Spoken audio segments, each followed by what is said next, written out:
తక్కువ ఖర్చు ఎక్కువ ఆదాయం అన్నప్పుడు ఆదాయం కనపడుతున్నప్పుడు వాళ్ళు ఎందుకు మారుతారు. నేను అది కూడా మీరు అన్నట్టు నా దగ్గరికి మన రైతాంగమే కాదు నాకు భారతదేశంలో 731 కృషి విజ్ఞాన కేంద్రాలు ఉన్నాయి.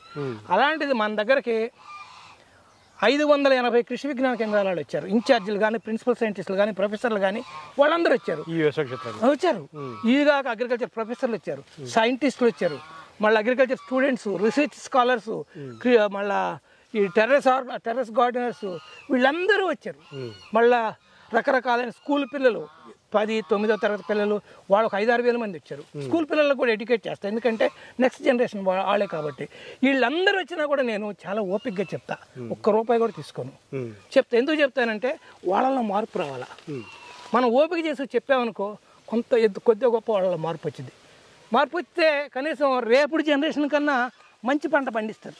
అదే నా ఆశ. కాబట్టి నేను నేర్పుతానండి ఓపిక. నేర్పటమే కాదు, నా 10 ఎకరాల ఈ పొలంలో పండిన పళ్ళన్నీ వాళ్ళకే పెడతా. ముందు వాళ్ళకి పెడతా, రైతులకు కానీ అందరికీ పెడతా.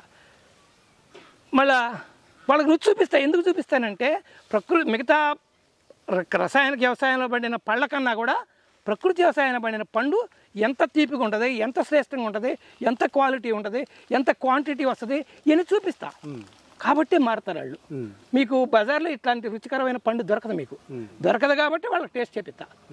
మళ్ళీ ఇంకొకటి నేను చెప్పాను కదా, నా దగ్గర పండిన పంట అంతా అమ్మను. ఖర్చు తక్కువ ఉంది కాబట్టి నేను ఎక్కువ ఖర్చు పెట్టక్కర్లేదు. నా లేబర్ మందమా వేరే చెప్తాను, వేరే నర్సరీ, చిన్న నర్సరీ ఉంది, దాని ద్వారా సంపాదించుకుంటారు, కరుణ నర్సరీ.